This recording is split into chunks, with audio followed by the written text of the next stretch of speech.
Hello and welcome to Spark. I'm Federica Giacometti from London Stock Exchange's fixed income team, and today we're going to be talking about emerging presence of artificial intelligence and what it means for boards.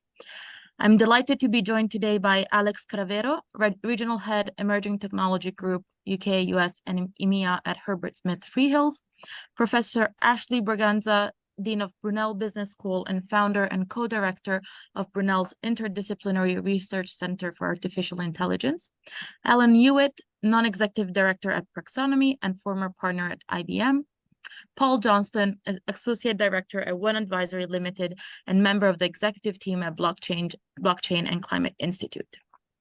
A very warm welcome to you all, and many thanks for joining the panel today. I'll now ask the panelists to introduce themselves before we begin this conversation, and to let everybody know a bit more about you. If you could also let us know how you use, interact, or interface with AI each day. Alex, if you would like to start. Yeah, thanks very much, Federica. As Fede said, I'm Alex Caravero. I'm head of the Emerging Technology Group at international law firm Herbert Smith Freehills. That's our group of over 350 tech-savvy lawyers who advise businesses in all sectors on transactions, regulations, and disputes around AI, but also blockchain, crypto, metaverse, and so on and so forth in this digital age.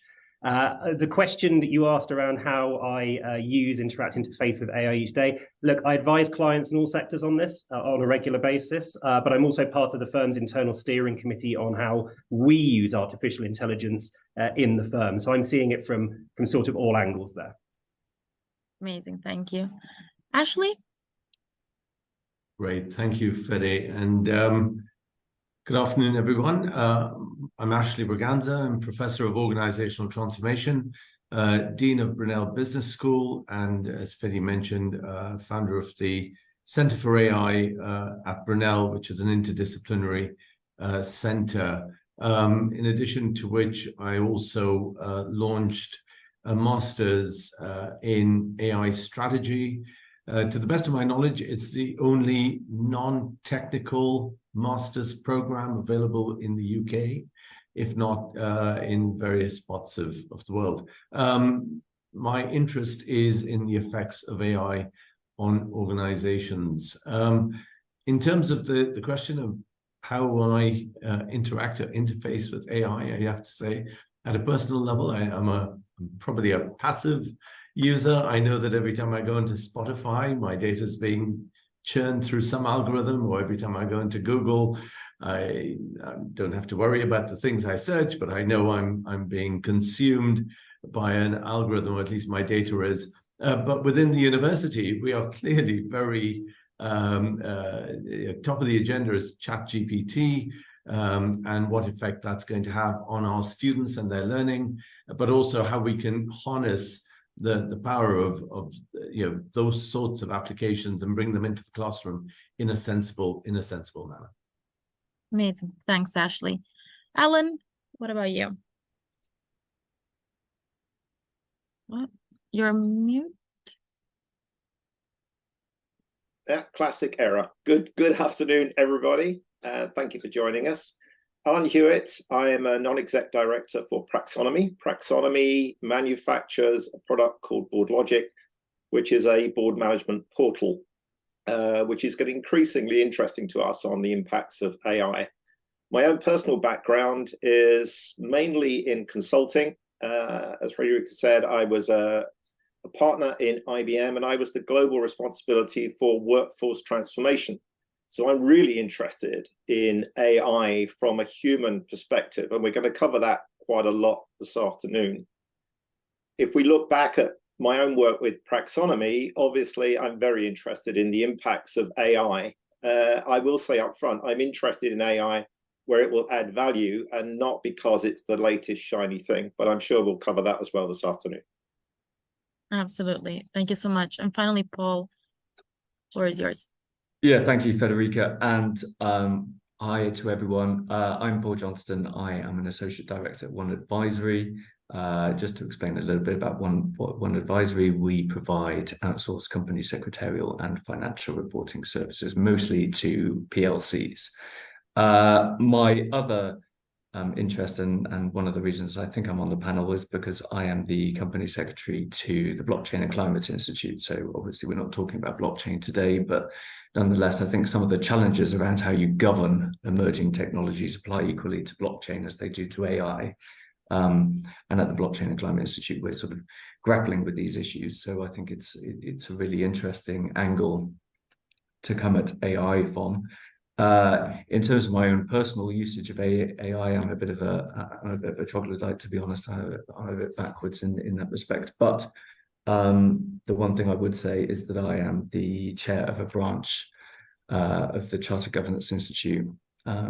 So that involves talking with a number of company secretaries, and I think at board level and for company secretaries, the use of AI and how AI is governed is just being talked about more and more and more. So I think that this is an issue that, and I'm sure that we'll come on to this is not an issue that's going to go away. It's only going to become more and more relevant. So I think it's really important that we all sort of think about and engage with these issues. Amazing. Thank you so much. So I know we have a lot to cover during our chat. So I would start with one question that I think everybody has in mind, just a way to start everything. Alim, is AI really going to make that much change, or is it just a phase? So the short answer is yes. It's going to make a dramatic change, or it can. I'd just like to answer the last part first. Is it a phase? I'm just looking up just before this session of looking at AI and where it came from. And I believe it's approaching its 75th anniversary. So going back to Alan Turing and his original papers and presentations. So AI has been moving forward for 75 years. And the thing that I didn't say is I consider myself an unconscious user of AI. So every time I use Waze, I use Sky Q at home, I now talk to it. I don't press buttons to get it to go forward or search for programs. It's using AI. I'm using voice. Interestingly, I got so used to using predictive text on my phone that I don't think about it anymore. And with my appalling spelling, it's been a great savior. But it's something that's happening in the background. So is it a phase? Absolutely not. Is it got the potential to be the most disruptive thing since the Industrial Revolution? I personally believe it is. But I want to say up front that AI is not something that exists in isolation. It's going to walk through your door and change your business without you doing anything consciously.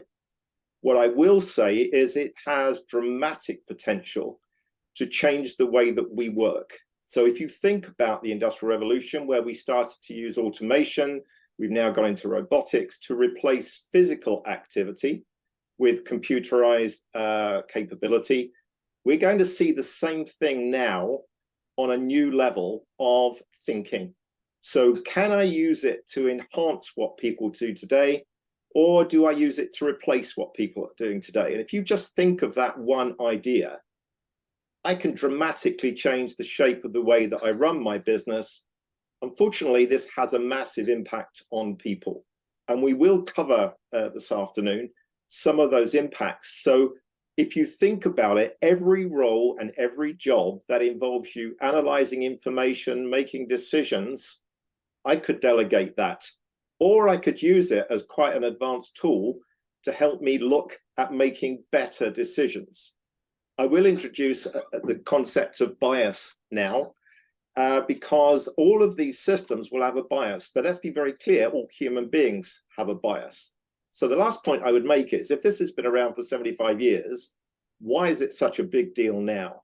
Well, the big thing that's changed is that we have so much more processing power, we have so much more memory, but one of the most important things, and we hear about this on almost a daily basis on the news, we have, or the computers or the systems have access to almost unlimited amounts of data.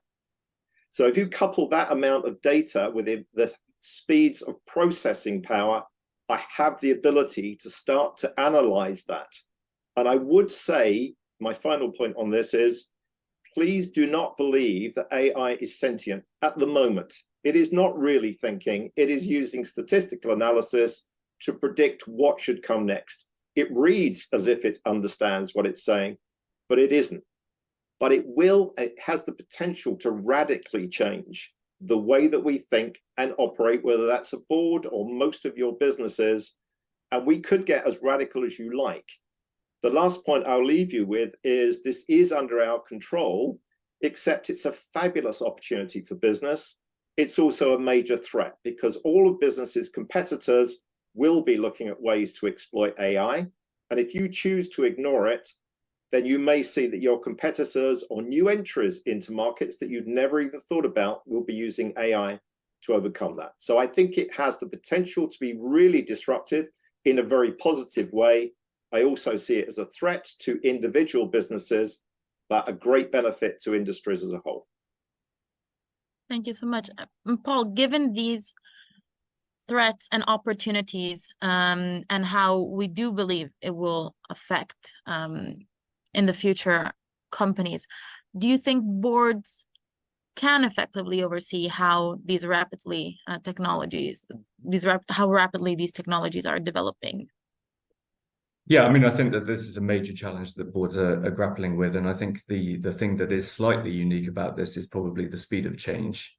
So I think that does pose in some ways some unique challenges, but equally this issue about AI is similar in a way. If you think about how boards could be or should be addressing climate change, for example, there are similarities in the sense that I think that the short answer to your question, Federica, is hopefully yes.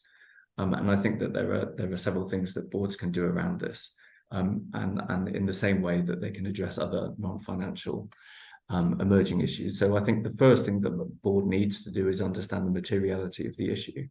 So while I completely agree with Alan that this has the potential to change things fundamentally for most businesses, it is probably fair to say that some businesses are likely to be impacted more than others. And the speed at which they're impacted is likely to change. So I think the first thing that boards need to really grapple with, and I'd be interested to hear about other panelists' experience of this, but on the boards that I work with, we see mixed experience about how much this is being talked about at that sort of strategic level around the impact of AI.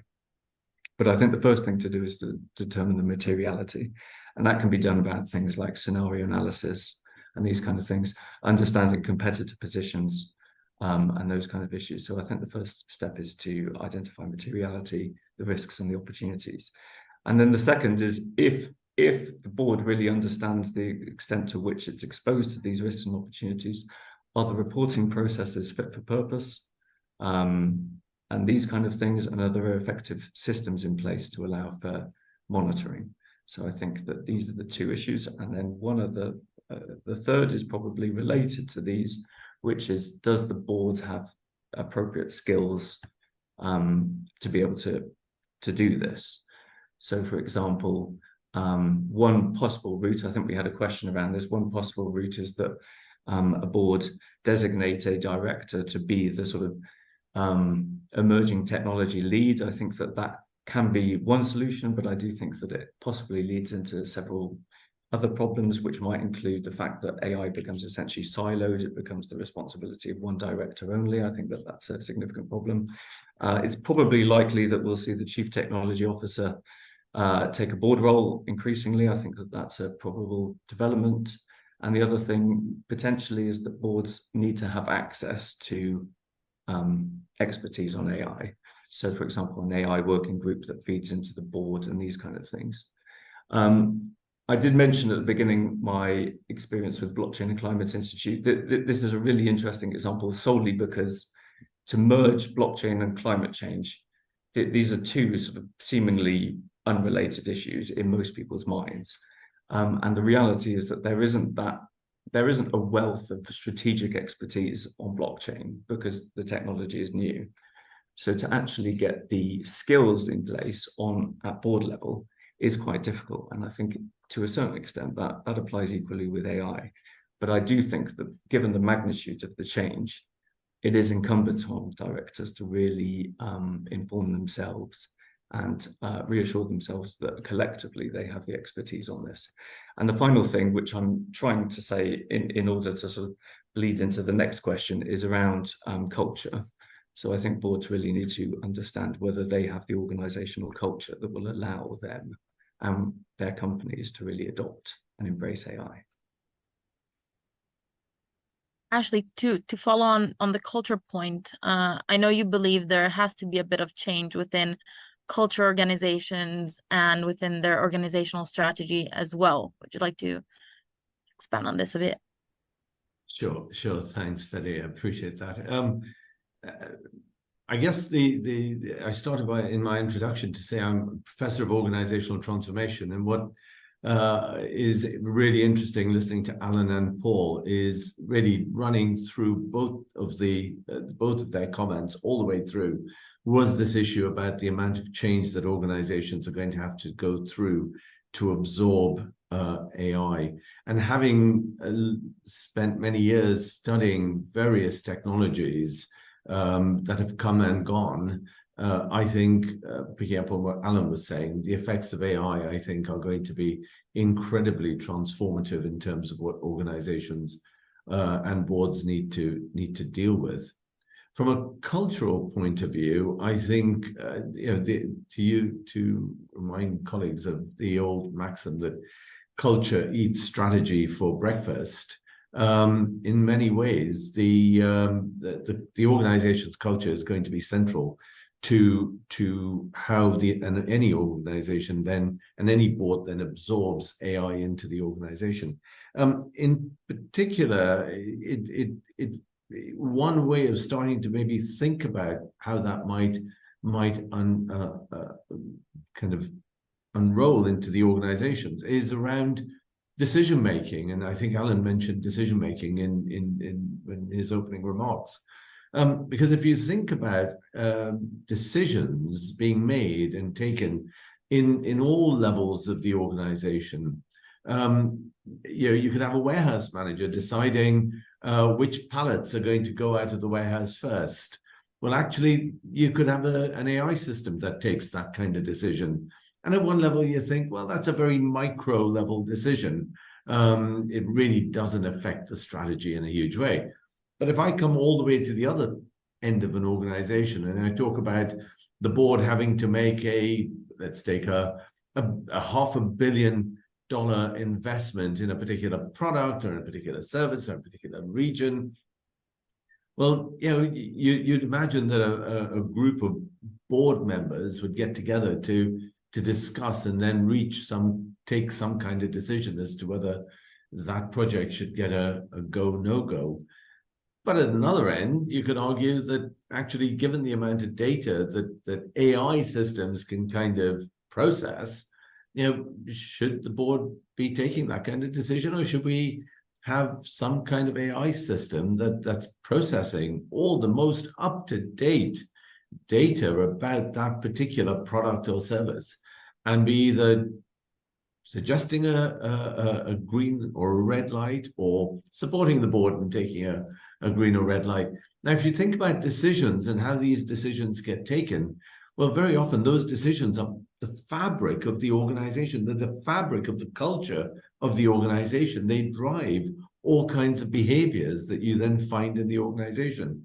So in some ways, AI could either come into an organization and start to change the culture of the organization, or actually the culture might well say, we have no place for this thing called AI. We don't need the support, thank you very much.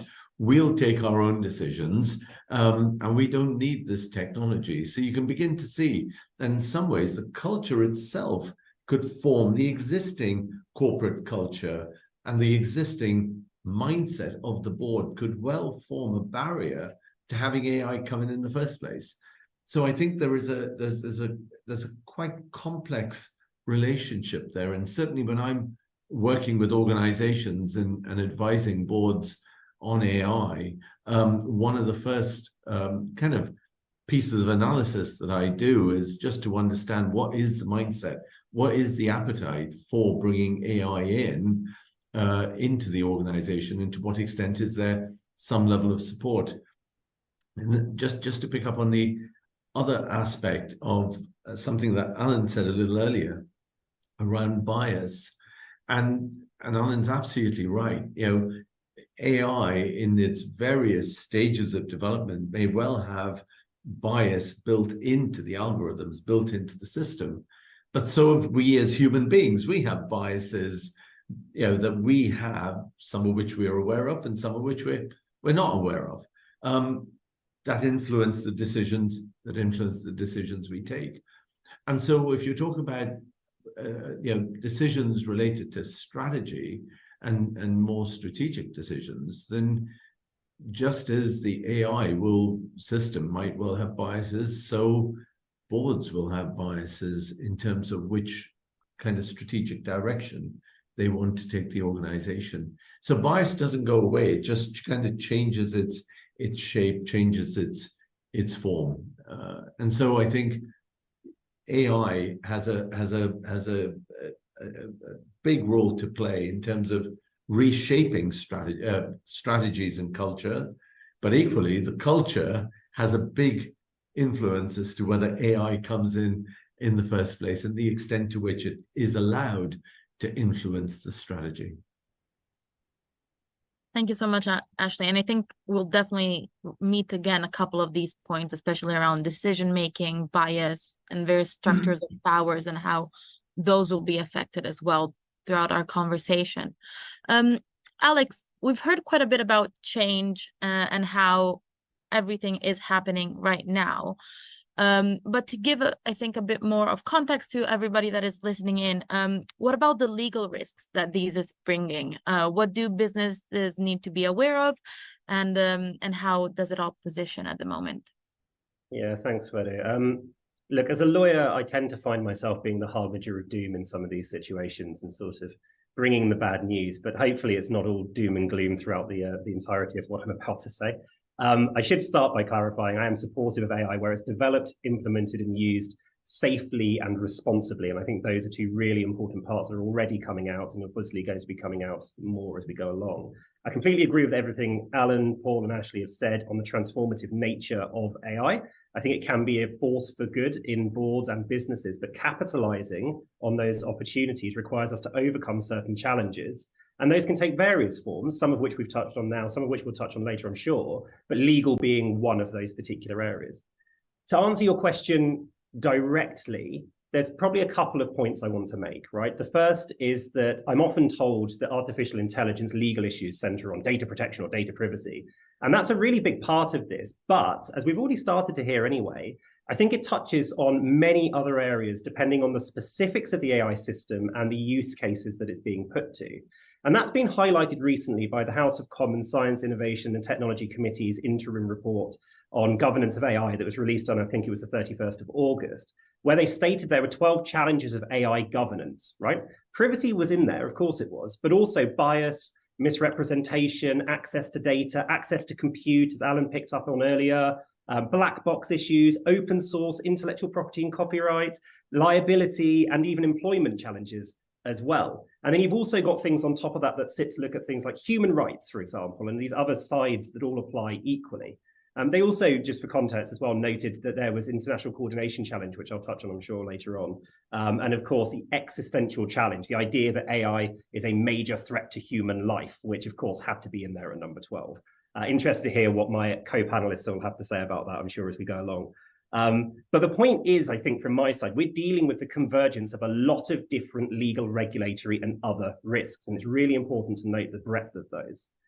The second point that I'd like to make on this one is that in most jurisdictions, those risks are not dealt with using or through a single AI-related law or regulation. And that means that there are gaps between regulation. It means that a number of risks fall outside of existing law and regulations. And sometimes, albeit not always, these are plugged by guidance, standards and frameworks that generally don't have the force of law.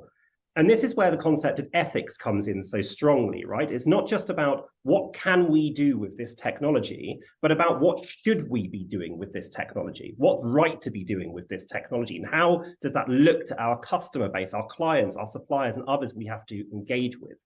My personal experience is that the gaps in this highly fragmented legal and regulatory landscape are mirrored within businesses. AI has been used for a long time in analytical form. Organizations haven't really been taking stock, I don't think, of what they've been doing and what tools they use and what data they're providing. And then responsibility for oversight and management of AI tends to get stuck maybe with one person if you're lucky, which Paul noted just a minute ago might not necessarily be the best approach. Certainly there's some thinking to be done about diversity of thought and diversity of views coming into that as well. And I think that tends to mean from a lawyer's perspective that risks haven't necessarily been adequately dealt with. The advent of generative AI tends to compound this. And look, I think given where we're heading, as Alan said, with more compute on the horizon, with quantum computing coming up and all these other various different exciting evolutions, we're getting an ever more capable set of forms of artificial intelligence coming out. And those risks can only ever become more material. And that leads me towards, I suppose, a call for proper governance, building on strategy and culture and the other points noted by Paul and Ashley. I think boards need to be across what their businesses are doing with artificial intelligence, clearly define the risk profile, clearly define the risk appetite, set a strategy that fully accounts for the complexity and the evolving mesh of legal, regulatory, and ethical risks, as well as the what do we want to be doing with this technology and how are we technologically or financially limited to that. I think it also ties into the need to recognize that the risk or a risk approach needs to be part of the culture as well of the organization. It's not just, again, people thinking about an organization that says, we can use AI for X, but how can we use AI safely and responsibly for achieving X? And I think those two things for me really tie into it.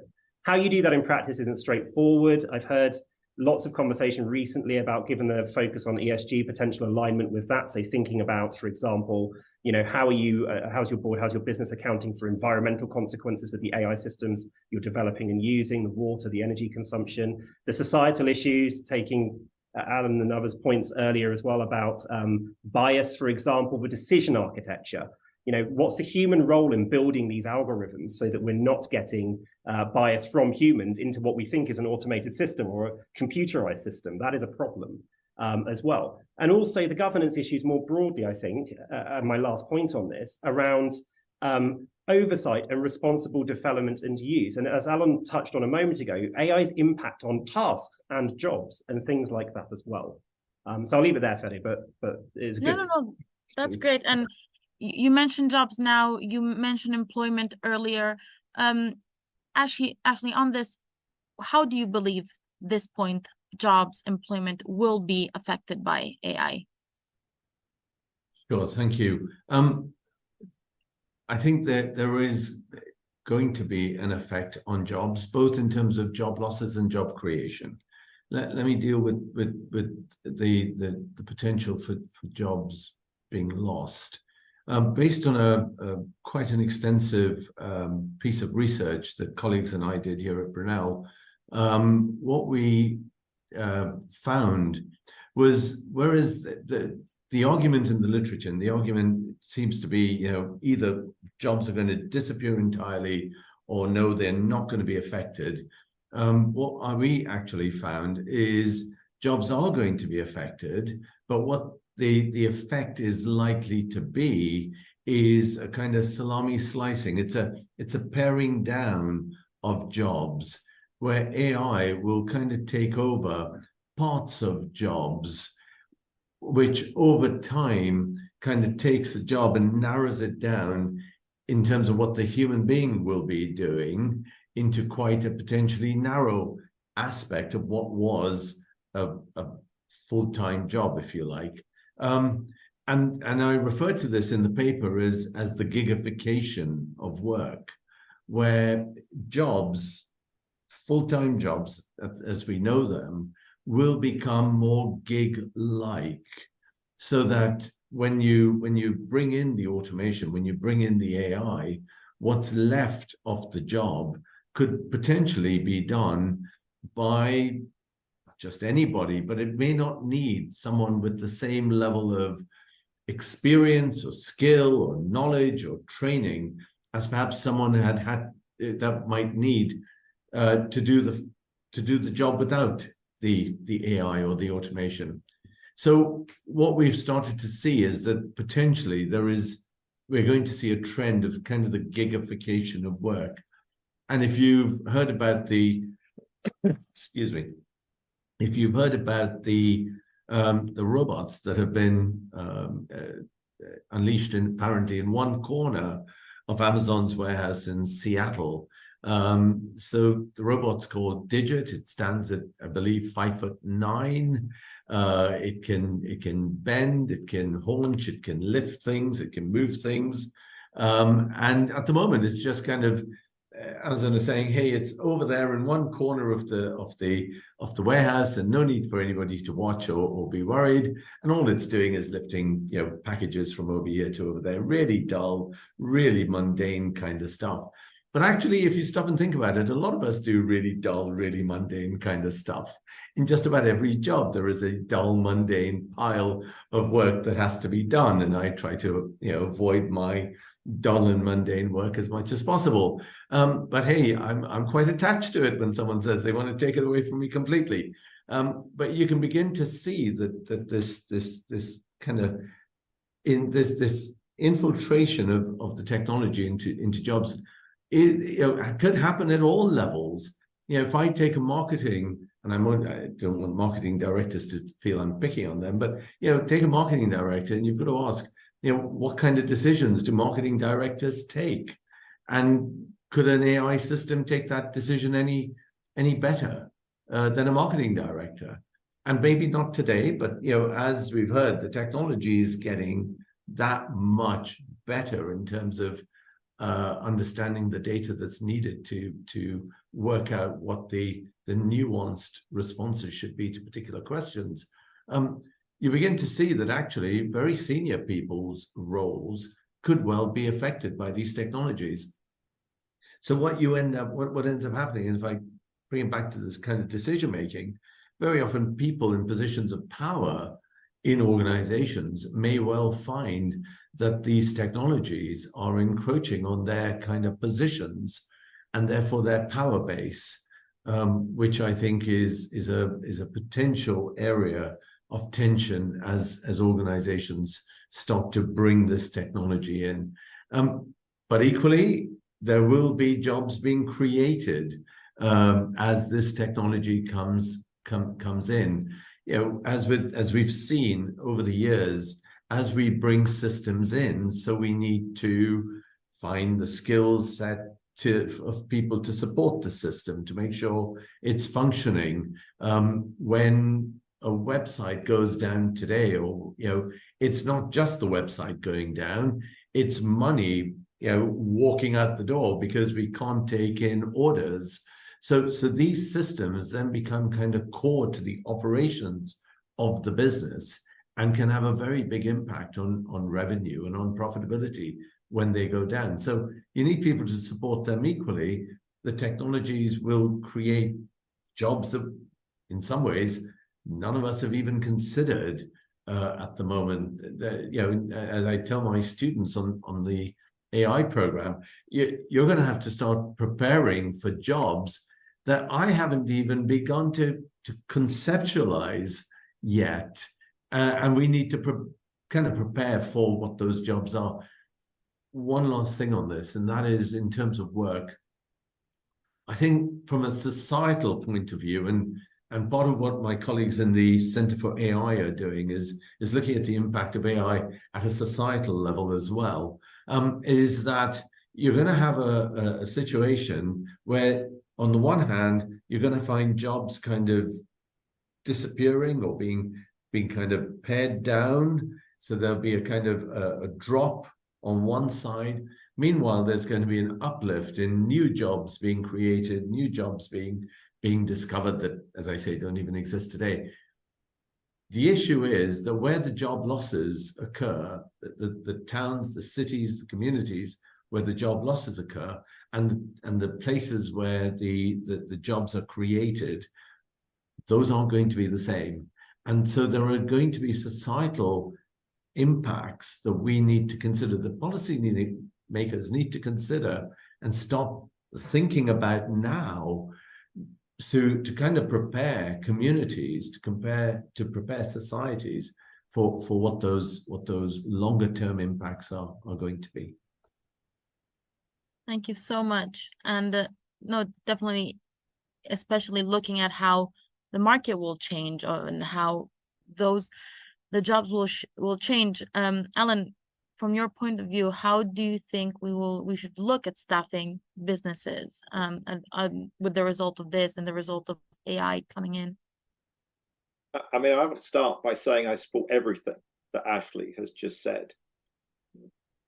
What I think we will see is a gradual evolution of this. And I started out right at the beginning by saying we shouldn't be seduced by shiny new things. So I think that something that has been lacking in most big organizations is a workforce strategy and a proper workforce plan. We certainly see that in this country with the NHS, where they seem to have just woken up to the fact that they need a long-term plan. So we need to be cognizant of what AI could potentially do. And I think there are two steps to this. So one is looking at how can I use AI to enhance what people do today? And this is where the trust element comes in. When I work out that that information that is being provided to that individual to make a decision is consistently just effectively rubber stamped, I'm back to Ashley's point, then why am I even bothering with somebody to do that? One thing I would counsel is that we don't repeat some of the mistakes that we made with outsourcing. And outsourcing has been a great benefit. It's helped bottom lines of companies. What wasn't recognized is that you outsourced lots of the lower repetitive jobs to India or China or Africa. Companies then woke up to the fact that that was actually the training ground for some of their more senior managers of actually understanding the business. So what we could see is that we take away from the business some of that growth and development of some of the more junior roles, because now I could get AI to do it. So I think my key message is do it to stay competitive, but do it consciously. And it keeps coming back to Ashley's point about culture.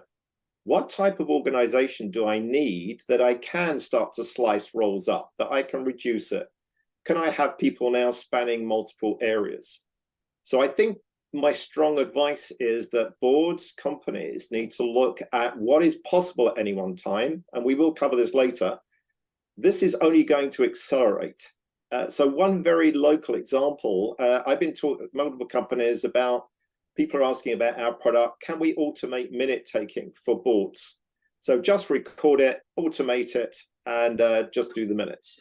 So I don't personally think the technology is there yet, but it will be. We've just seen Microsoft launch their Copilot product, which they're implying will do something very similar that will summarize meetings and comments.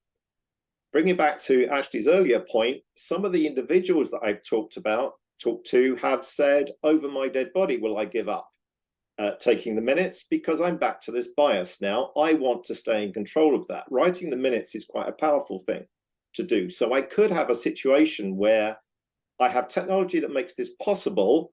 We need collectively to decide, is it desirable to do it? And it will be desirable in the context of your culture and your business. And I'm right back down to an individual's comment.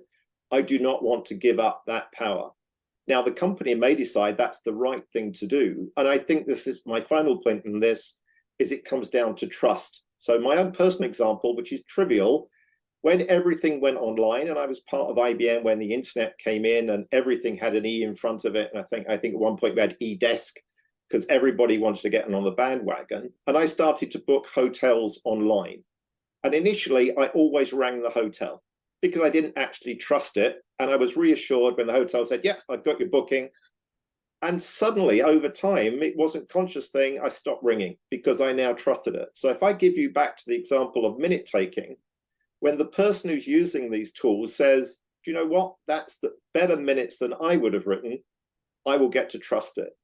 So a long-winded way of saying companies need a proper strategy which will enable them to take advantage of AI without totally disrupting the culture or trying to break it. And I really support, because the culture will spit this out again and the company will lose overall. So you need to plan for constant ongoing change, which is really tricky. But yeah, I think there is massive job opportunity. I also agree with Ashley.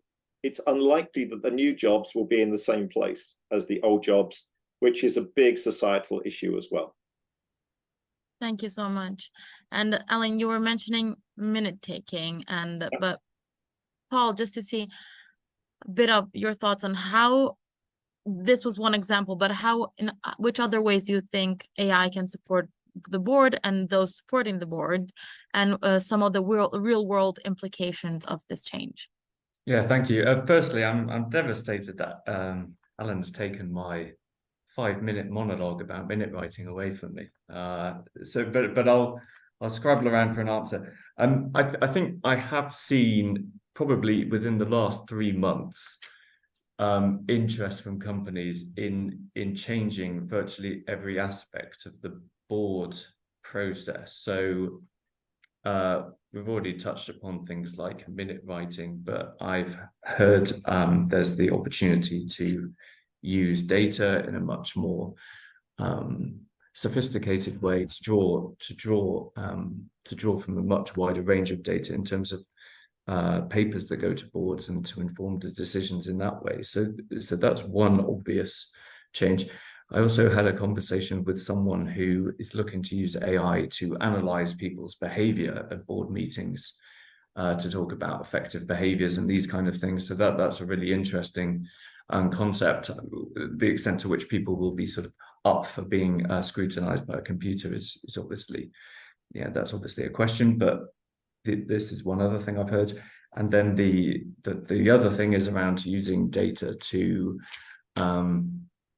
corroborate non-financial reporting within the annual reports and to stakeholders and these kind of things. So in essence, there's the opportunity, I think, for AI to revolutionize virtually every single component of the board process. And I think Alan will come on to this in a minute, but I think one of the real implications of this is, and we've already talked about control, but I think if you are a CEO of a company that has been reporting the information that to a certain extent you want to report to the board for the last 5-10 years, to what extent are you willing to cede control?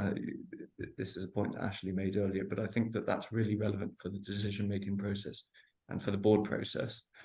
And likewise, for example, we could use data to better talk about board composition for the future.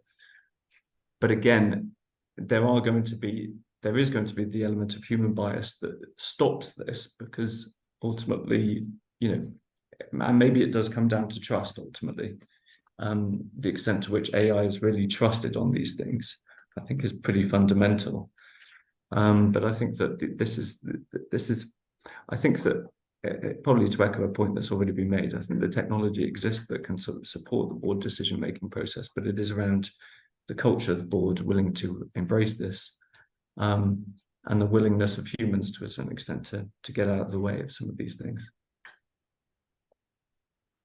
Thank you so much, Paul. And yes, just in the interest of time, I know, Alan, you have quite a bit to agree on to the point of bias and power. So just if you wanted to add something there.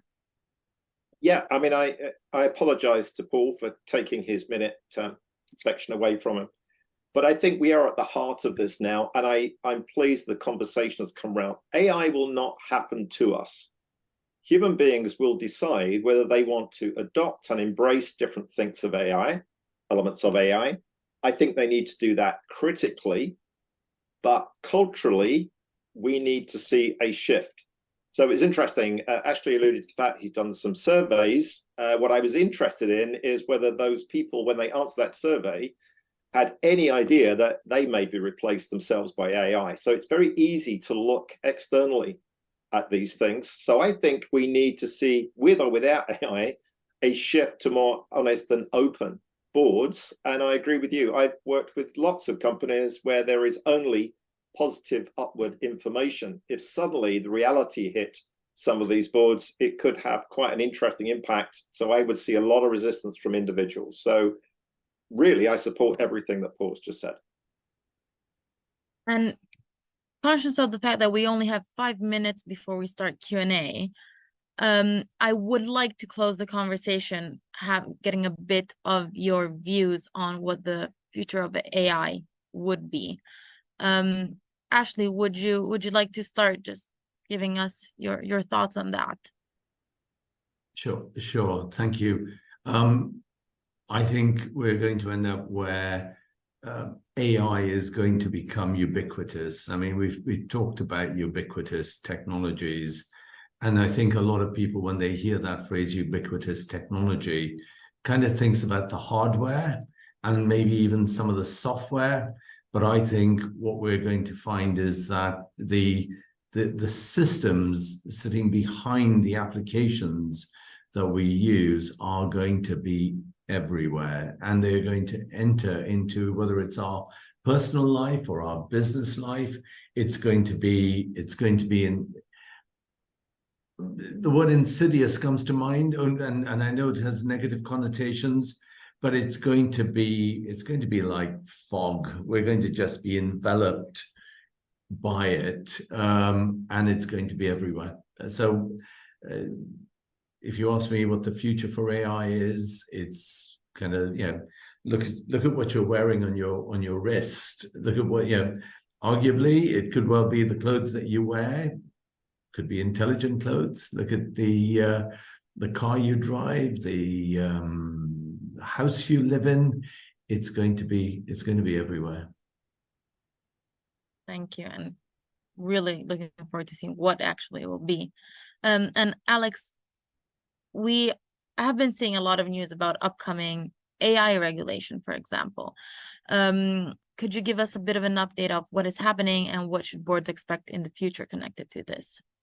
Yeah, absolutely. I can do it probably in just a few points, conscious of time. It's a really good question, and I'm not sure how good my crystal ball necessarily is, considering I've not yet won the lottery. But I can definitely think of a few pieces here, right?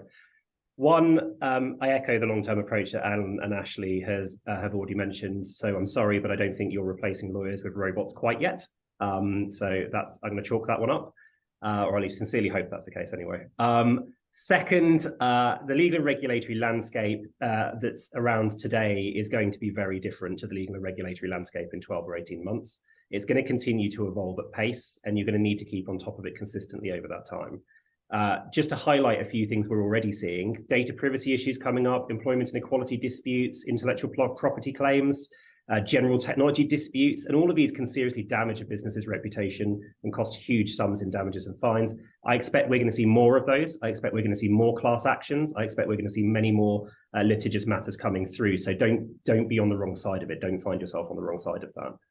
And the only other thing to mention on this front from my side anyway is picking up again on the point of regulation, as you've noticed, Fede. The Science, Innovation and Technology Committee paper, specifically they mentioned in actually their 12 risks, the core issue of international collaboration. And what we're seeing is a different approach being taken in different jurisdictions. And just to compare those very, very briefly, if you look at China, which were the first to implement solid legislation, they targeted specific applications of AI. So they've got legislation for deep synthesis technology, the stuff that sits behind deepfakes. Most recently, they've got a new legislation in for generative AI specifically.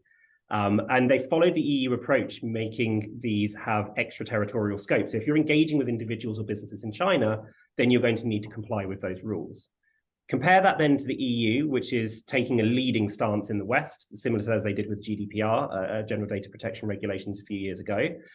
They're introducing an AI Act later this year, likely next year, alongside a revised product liability and AI liability directive. But they're taking a horizontal rules-based approach, which puts different AI use cases into one of 4 categories of risks. So that could be unacceptable, high risk, medium risk, or low risk, or minimal risk effectively. And it either outlaws its use or prescribes varying additional obligations like reporting and transparency on top of existing law. So that's centrally prescribed and then pushed out effectively by the EU. UK, on the other side, is taking a sector-led approach, right? There's no central legislation. It's up to each regulator to investigate what needs to be changed or updated. So the Information Commissioner's Office will look at data privacy. We've already seen the Competition and Markets Authority starting their investigation into foundation models.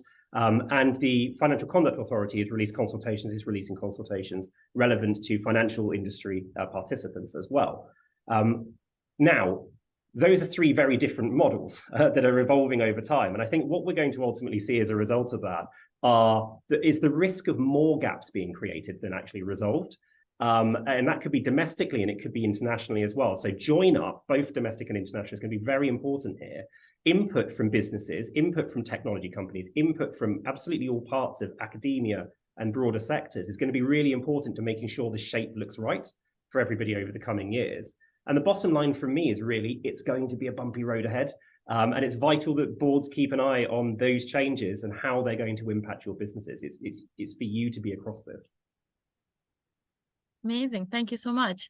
And Paul, Alan, can I ask you just a couple of sentences from your side as well? What do you see the future of this in the business, or even if you have anything more specific, like if you see the change of any kind of models or anything in particular, that would be great to hear. Can I just go first, Alan? I'll be very quick. I think that as Alex has said, I don't think that there's any scope for. I did actually prepare a sort of doomsday scenario where we're all taken over by robots, but we don't have time for that. But I think in the short to medium term, boards are going to remain the same. It's still going to be led by humans. I do think that they will be supported increasingly by AI. I think there are a number of legal and regulatory considerations and restrictions around any other model. It may well be that sort of 10, 20, 30 years down the line that changes, but for the time being, I think that the structure will remain fairly familiar. I think that the key things around this are really around accountability. So, for example, if an AI is deployed and something goes wrong, who is accountable? At the moment, it's the board of directors, ultimately. But those questions around ownership of AI, particularly as it becomes more autonomous, and the questions around accountability and ownership are only going to become more pronounced. And I think that the other issue that's probably specific to AI, because of the nature of the technology, is that companies are going to have to do more. They're going to have to become more transparent about how AI is used.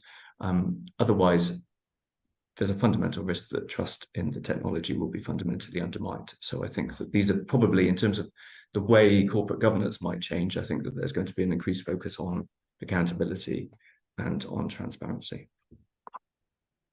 And Federica, I support everything Paul's just said. I told you that I think the opportunity with AI to enhance or replace, I support Paul's view in the short term. My advice to boards is to constantly look at how you can do your role better. We can look sometime in the future whether we consolidate some of those things, or I think your point earlier, do we see a CTO on the board? But in the short term, just constantly be aware and looking at how you can make better decisions and be more effective on the board. Amazing. Thank you all so much. I learned a lot during this chat, and think our viewers as well. We've had some questions come in and some questions that have been sent in earlier this week. So I'm gonna start with a few of these. First one, I think works well to coming on from this future of AI bit that we discussed, is could you please imagine the changes in the next 3 years? Alan, I don't know if you want to pick this one up. Yeah, I think in the next 3 years, we will see a big disparity between companies and their propensity to understand and, where appropriate, adopt new technologies. So I think this comes back to Ashley's point. If you are open to the fact that you will now start to slice jobs and look at elements of that and not be quite so seduced by a job title, but looking at what people actually do, we could greatly enhance the efficiency of individual people. And then when the trust is built up, I could look at why do I actually need that person doing it, which brings me back to this workforce planning or workforce strategy. But I cannot predict where we will be in 3 years' time. All I know is processors are continuing to follow Moore's law, which says they double in power every 18 months. Memory is getting faster. Alex talked about some of the nanotechnologies and quantum mechanics that are coming in. So access to data, I think I would be really, one counsel I would offer people is, for lots of these things to work, you have to give up your data to somebody else to process. So when they're processing this data, and I think this is something Alex may be interested in, I would be concerned if I give up all of my company's information to allow these ChatGPT or other things to process. Will I need to internalize some of this? So I'd like to see the evolution where I get better data protection so that I can actually apply some of these tools to my own data without the risk of giving this to a third party. So I'll leave it there. Thank you. And I think a bit of a lead on this last point that you mentioned around data protection and requirements and oversight. We have one question that is asking, a bit long, so stay with me. Do you believe boards of companies who do not use or require AI directly need to have the same level of oversight of innovative tech if they heavily use AI indirectly from third-party service providers? Don't know, Alex, somebody else, if you would like to do this one. Yeah, if I've understood the question correctly, we're really looking at the difference between almost development and utilization internally versus the utilization of third-party technologies. And look, the legal and regulatory issues associated with using third-party technologies, of course, are slightly different, but we'll touch on largely the same areas. You still need to be very alive to the fact that you need to be apportioning risk and liability, risk, responsibility, and so on, as between the parties appropriately. The governance aspects still need to play in. Ultimately, if you're sat between a third-party AI supplier in any capacity and your end customer, your end user, you are still the first point of contact for any issues. You are still the one that is directly on the hook from that customer or client. And you are the one that ultimately is going to be named at the top of any lawsuit or anything else that comes through. So, just saying, oh, but we're just using third-party technology isn't a sufficient way of getting around the fact that you have to be implementing and addressing these with safety, security, responsibility, transparency, accountability, and all these other pieces in mind. Of course, it is important for boards to continue to consider exactly how they do that. And what we're seeing personally from a law firm perspective are a number of clients now trying to get a grip on the existing use of artificial intelligence. As I said earlier, there's been use of analytical AI for years among businesses, but I don't think there's been this laser focus on the legal, regulatory, technical, and other issues associated with these products, which has really only arisen from my perspective since generative AI kind of came along and people went, oh, wow, this was a big step forwards. And that exercise now of having to get your arms around what the business has been doing, what your risk landscape actually looks like within the organization, is an enormous task that has to be overseen and ultimately is accountable to the boards, but open to others' views as well. No, I mean, I completely agree with that. I think it comes back to the point around understanding, the exposure. And I think that there is possibly now the risk that companies will define themselves as either being very focused on AI and very exposed to the liabilities that rise from it, or not at all. And I think that those can be assumptions that are based on the past or a misunderstanding of their exposure to the technology and these kind of things. But I think that the key thing from a governance point of view that's coming out from today is that I don't think that it's really an option for boards to sort of say, well, you know what, this doesn't really affect us. I think that the scale of the change and the liabilities and the risks and the opportunities that come with it mean that boards just have to be talking about it and have to understand where they sit in all this. I would agree. I would agree wholeheartedly with what both Alex and Paul have just said. And kind of just going back to the question you asked just before that, which is, you imagine what things might be like 3 years out. I think what we will begin to see, and you begin to see it already, but I think it'll become even greater, is the separation between those boards who are actively discussing and understanding and keeping up with what does AI mean for me, for my business, for the at board level, but also the rest of the business, and actively engaging with that discussion. And there'll be boards who go, it's out there, it's not going to affect us, and we're okay and don't need to kind of engage. I think you're going to see that separation becoming even greater. And I think those boards who don't engage are doing the organization and the workforce a huge disservice in the longer run. Amazing. Thank you so much. We have some more questions, but we are at time. So I think what we can do, if our speakers are okay, we can collate these together, prepare some answers, and go back to the people that have reached out. So just very quickly, I wanted to thank our speakers, Alex, Ashley, Alan, and Paul, for providing all your amazing insights today.